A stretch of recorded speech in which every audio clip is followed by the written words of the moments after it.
Welcome to the Find Your Leadership Confidence podcast with Vicki Nedling.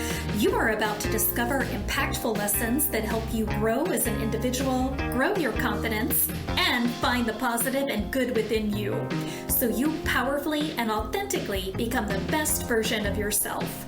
Be sure you visit our website at www.findyourleadershipconfidence.com. While you're there, subscribe to us via your favorite network. Now tune in, get ready, and enjoy the journey of emerging as a leader of exception in the 21st century. Welcome, everyone, to the Find Your Leadership Confidence podcast. I'm your host, Vicki Nedling, coming to you from Roswell, Georgia. The goal of this podcast is to bring topics and guests that will empower you to take your business or your life to the next level. Please join me in welcoming Patti Handy today. And let me tell you about Patti. As a former financial advisor and mortgage advisor, she had countless conversations with women, specifically divorced, widowed, and single women who felt overwhelmed, embarrassed, and frustrated when it came to their finances, investing, and money. She is a certified life coach, a certified executive coach, and a published author of 4 books. With that said, soaring in solo as a divorced single mom has taught her the most. Today, we're going to talk about how financial coaching can help you. Please join me in welcoming Patti Handy. Hello, Thank you, Vicki. I appreciate being here. Looking forward to our conversation. Yes, so you hit all the nails, all the areas where people are. There's stress in that aspect of it, where you are on your own and you don't understand, especially the divorced or the widowed, where the husband took care of everything in the past. Right. And it can be scary and overwhelming. I know whenever my uncle passed away, my aunt never did anything in all the 55 years of marriage, did anything with the finances. And so she had to take a crash course. Definitely could have used somebody like you, but now she's investing and doing all kinds of things. Good for her. So in her 80s now, she's involved. But so That's it gives fantastic. you hope if you're out there. Yes. That you too can do it. So I always start with an easy question. Where do you call home? I live in Valencia, California, which is just outside of Los Angeles. I'm born and raised in California, so I gotta love it. I don't love the earthquakes, but I love everything else. Yes. And oranges, Valencia oranges, is that? There are orange groves in different areas outside. Yes. So why would you leave a great job that you had as this financial advisor and go out on your own? Yeah, I get that question a lot. It was a great job. I enjoyed what I did, working with individuals and helping them with their money and whatnot. And what really drove me to pivot into financial coaching is that I wasn't able to make the impact that I wanted to, specifically with this group of women that I want to work with. Because as a financial advisor, you can just have so many clients and then your bandwidth is full. Mm-hmm. And I had so many conversations with ladies you had mentioned that were divorced or widowed and overwhelmed. They would come in literally tears. There was a lot of embarrassment. There was a lot of just frustration. And, financial advisors will typically address the mechanics of money and deal with tax strategies and managing the portfolio and all of that. But there's not as much in-depth conversation when it comes to the behavioral side and the compassionate. Well, we're compassionate, but it's not, there's just so much time in a meeting that we can't go deep into those conversations. And that is just, thriving in this, scary new environment that you're in. And so the growth of this desire kind of grew over time. And I'll have to share kind of a personal story. When I went through my divorce many years ago, I remember laying literally in a fetal position, and I was just sobbing in tears, thinking about the overwhelm that I was feeling and the grief. My son was 18 months old at the time, and I thought, oh my gosh, how am I going to do this with my baby? And I just, all the feels, right? And I had this very strange download. I call it a God wink, where it was, you're going to be okay financially because you understand how to manage your money. And I wasn't really thinking about my money at the time or investing. It was just like, I was just so sad, just the grief. And it was like the most random thought that came into my head. That's why I call it a God wink. And I think the seed was planted then, that I knew I wanted to somehow do something with this experience over time. And over the years, my son is now 27. So a lot of years have passed, but I have always, tried to do something while I was still working full time and working with women. I would do like little workshops here and there, and I would do some speaking, and just really enjoyed it. But I got to the point in my life where I thought, no, I'm going to do this. I'm going to make this pivot. And the fear of regret of not doing it was greater than the fear of this not working out. So I decided to jump. And at the age of 62, I am making this big life change, and I'm excited for it. Wow. And I see behind you, you have a thing that says risk, Yes. poster. And I think that's so appropriate for what you did. Yeah, for me, I guess I was about the same age whenever I retired at 60, did 2 years as an appointed region advisor for Toastmasters. So I was, I guess, 62 whenever I started my business as well. Good for you. You know what? It's an age. It's a number, right? Yeah. We can do Well, now I'm 65, so I'm living life well. Good for you. Good for you. Congrats.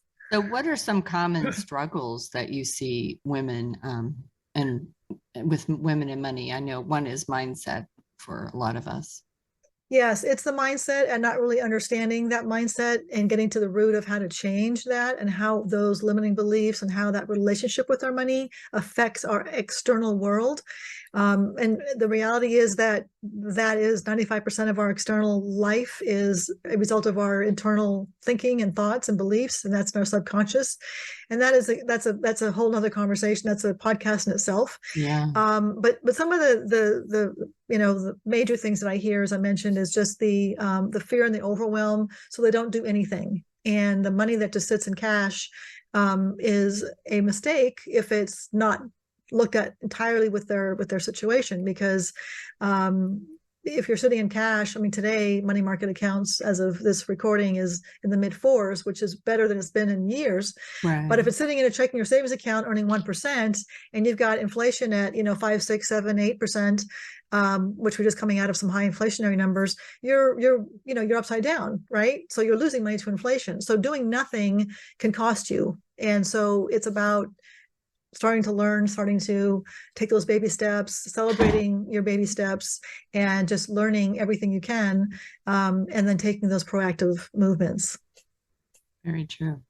So if it's very scary to start over regardless, but Yes. what are some of the what are the things that you recommend to women who need to or are thinking of starting over?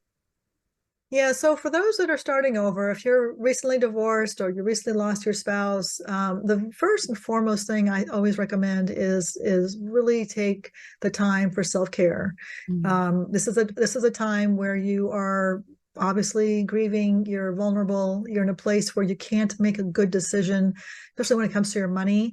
When you've got emotions that are running the gambit, you just don't make good decisions. And I can speak from experience on that, even though I was the one in my marriage who did the investing and the managing, and I knew better because of my state of mind in certain, times after the divorce. I did things that were not in my best interest, and they were poor decisions. And we all make them over the course of our life, right? We all learn from our expensive lessons. I gave myself grace, and you just sort of move on. You don't, sit and just judge yourself and get angry and frustrated. You just move on. But the self-care is really important. And I mean, like, not only physically, but emotionally, mentally, spiritually, financially, when you come out of the fog. But take time for yourself. If you've got little ones, it's a little bit harder because you've got a lot of things happening. But, we juggle everything. We're juggling the kids, possibly our parents. We're juggling in the home and possibly a career and, going to the market and making dinner and just everything, right? If you've got littles and you're running around doing sporting events, and it's insanity sometimes, and there's very little time for us. So whether that's prayer, meditation, taking a walk, exercising, getting out with friends, or sitting on a beach bench or the beach, or going to a park and sitting on a bench, sitting with some friends and just talking, whatever it is that feeds your soul, that is like one of the first things I always say. And then as you navigate and come out from underneath that fog of grief, I would definitely allow yourself some grace. As I mentioned earlier, allow yourself to take that time to learn, whether it's the financial side of things. Find someone that you trust, someone that you like. If you already are working with a financial advisor, they should know obviously what's happening in your world. If you aren't, then I would seek out somebody that you can resonate with and that can help you navigate this, time. Part of your team is your CPA and your attorneys, and they all have connections. So reach out to them and see if there's someone that you can, that you can get help from. And I would also say that if on the financial side, if someone's trying to sell you a product that you don't understand, that doesn't make sense to you, or you feel like it's kind of okay, but not really because you don't really understand everything, don't feel pressured to invest in anything that you aren't 100% aware of all the nuances, especially when it comes to like insurance and annuity type products. There's so many moving parts to those things that if you can't turn around and teach it to a fourth grader, then you don't understand it well enough to buy it, right? So just don't feel pressured. Listen to your gut. We are very intuitive and we are very wise. So listen to that little voice and trust yourself. Awesome. So what are, whenever we talk about the managing their money, what are some mistakes that are commonly made? Well, I think that because of the fear and because of just not knowing what to do, like I mentioned earlier, they do nothing and they just don't, I'm not going to say, head in the sand, because their head is in there dealing with their grief. But it is about taking some proactive steps forward. And as I said, taking that step to learn, to gain that knowledge, and understanding where you are today. So I made this post on social recently, and I said, if I were to blindfold you and then drop you in the middle of the country with no phone and no GPS and no map, and I took your blindfold off, I said, okay, and get home, the first question out of your mouth would be, where am I? Right? I don't know how to get home if I don't know where I am. And part of that is a metaphor for understanding where you are.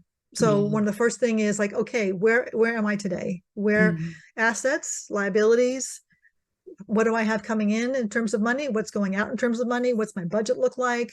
Where am I? I need a snapshot, a good understanding of where I am today, so that I can then determine where I want to go by when, and then make a plan or a roadmap to get there.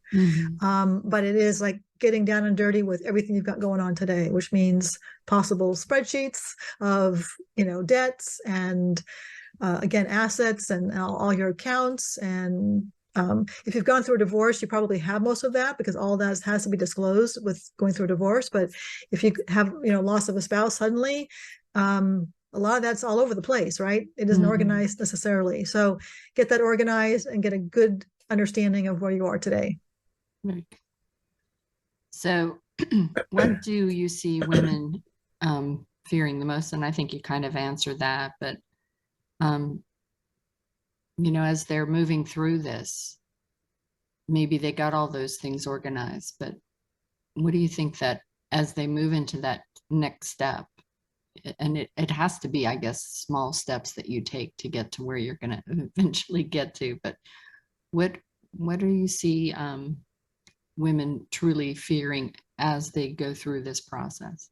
Yeah, and it is baby steps for sure. And I wanted to say celebrate every step you take, because even if it's a small one, you need to applaud yourself and celebrate that. Um, some of the most common things is I hear is I'm now alone and I have one source of income, and half of my Social Security, because I don't have my spouses anymore, right? I have half of my, or not my, but what was our pension or our assets together. So am I going to run out of money? Is this enough? Is this enough for me by myself to now move forward being alone? And will I be okay?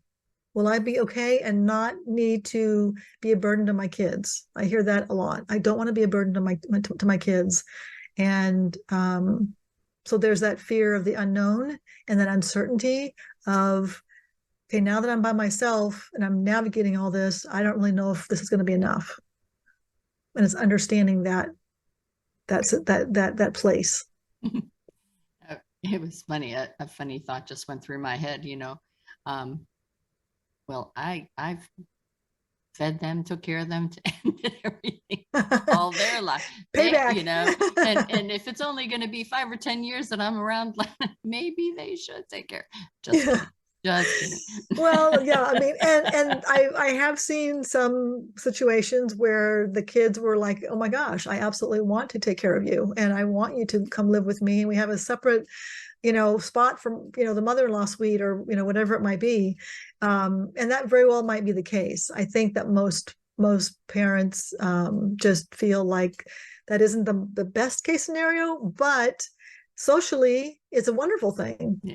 Grandma gets to be hanging out with grandkids and the kids, and what a great way to go through life, right? To be surrounded by loved ones and not be sitting by yourself in your house. So I hear you there. So you talked a little bit about the littles. And so how did you navigate divorce and having a toddler around? Yeah, it was difficult. It was not a linear, path by any stretch. It was 2 steps forward, 3 steps back, 1 step forward, 1 step back, 5 steps forward, 2 steps back. I mean, it was just this jagged sort of journey. And but the progression, if you will, was always up and it was positive. But there were some points where it was like, oh my gosh, can I really do this? And because he was my why, he was the leverage, he was my everything. And I actually, side note, my ex-husband and I, we had a hard time getting pregnant. We were 5 years trying, and we finally got pregnant by in vitro.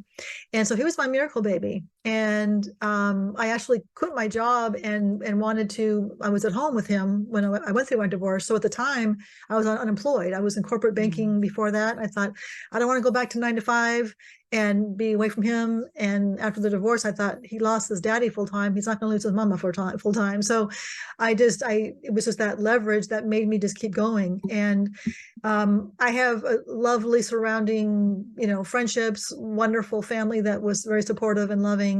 And I leaned on them a lot. My sisters heard an earful of tears, over the course of years. So that was definitely a big part of it. And it was just one day at a time. Sometimes I tried to, think too far in the future and try to figure everything out and have everything under my control. And that is when I seemed worse, when I sort of surrendered and I sort of just took a breath and I thought, okay, I'm just going to focus on what I can do today. Yes, I've got to look at the long-term plan, but I'm not going to figure out all the hows and the whens and the whos. Let's just take care of today. And it allowed me to be more present. And I wasn't always great at that, but when I kept that in my mind, I did better. But again, it wasn't easy. There was lots of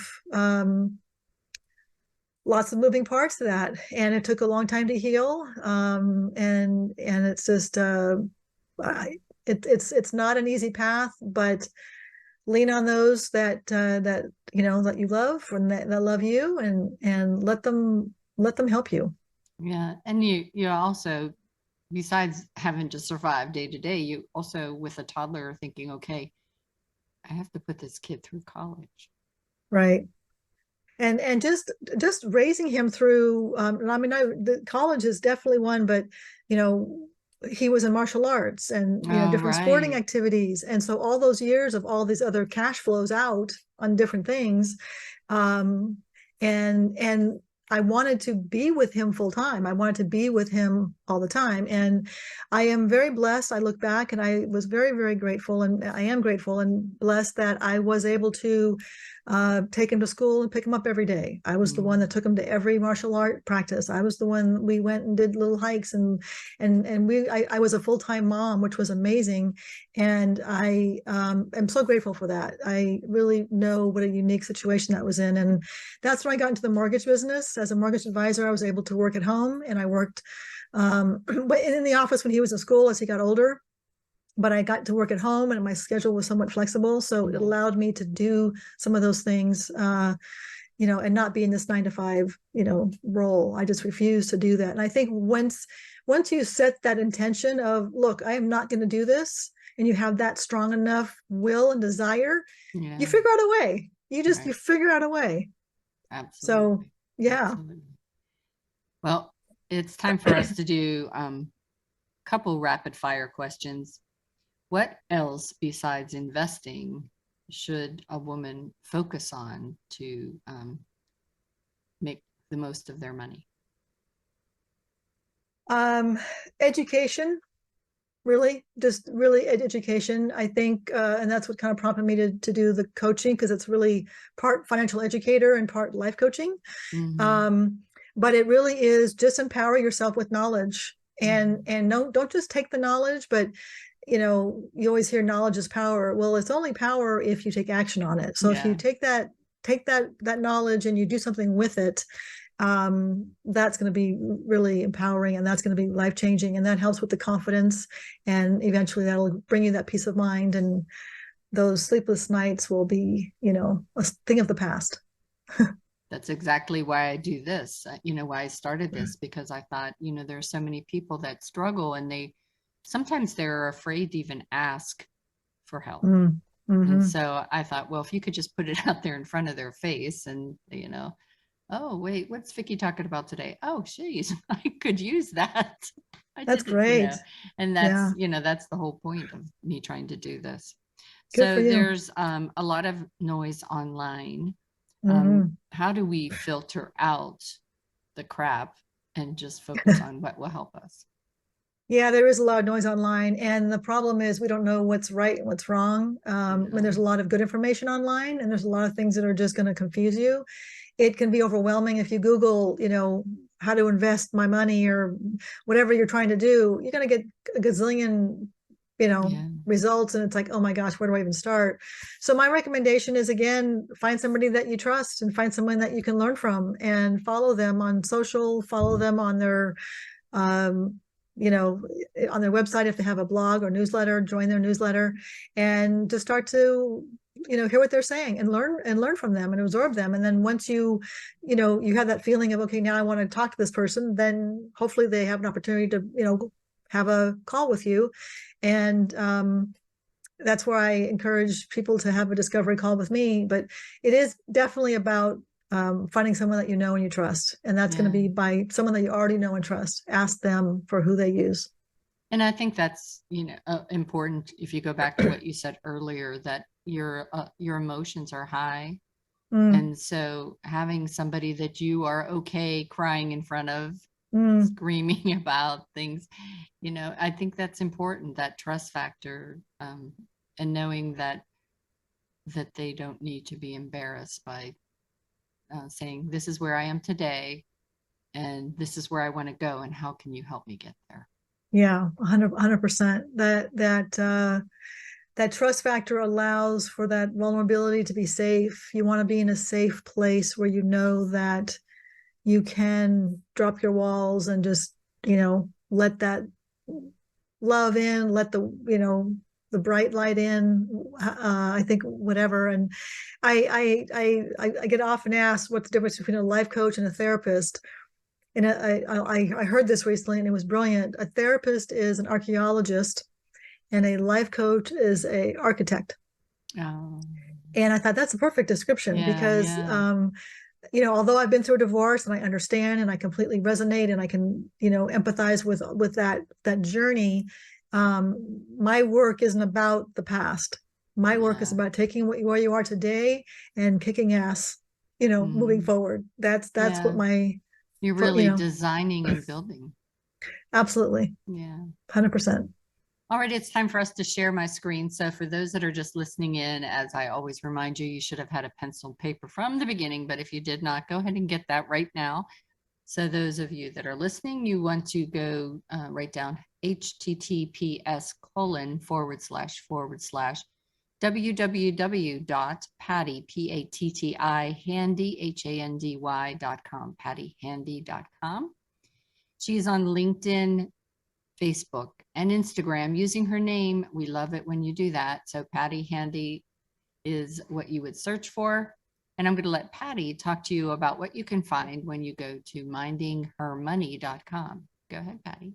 Yes, mindinghermoney.com. You download a roadmap, which is the 9 steps you should be looking at taking when you are sort of starting over and you want to get back on track with life. And it's the 9 steps within my Minding Her Money program. So it's a roadmap that you download and you watch a short video. And if you desire, there's an opportunity to book a call with me and we can have a conversation and see where you're at with things. Awesome. So if you haven't got a screenshot, go ahead and do that right now. Again, those that are just listening, it's pattihandy.com and also mindinghermoney.com, mindinghermoney.com. Patti, it was awesome talking with you. You gave such great advice, and I look forward to checking up with you on some of those further, more in-depth conversations about money and maybe talking a little bit more about the roadmap on the next podcast. So as always, thank you for being an awesome guest. Thank you, Vicki. I appreciate you having me here. And I remind everyone that life is a journey and it's up to you to enjoy the ride. This is Vicki Nettling signing off. Thank you for tuning into the Find Your Leadership Confidence podcast with Vicki Nettling, where we share impactful lessons that help you grow as an individual, grow your confidence, and find the positive and good within you so you powerfully and authentically become the best version of yourself. Remember to visit our website at www.findyourleadershipconfidence.com and enjoy even more great episodes like this one. Again, while you're here, subscribe to us via your favorite network. We look forward to seeing you next time on the Find Your Leadership Confidence podcast.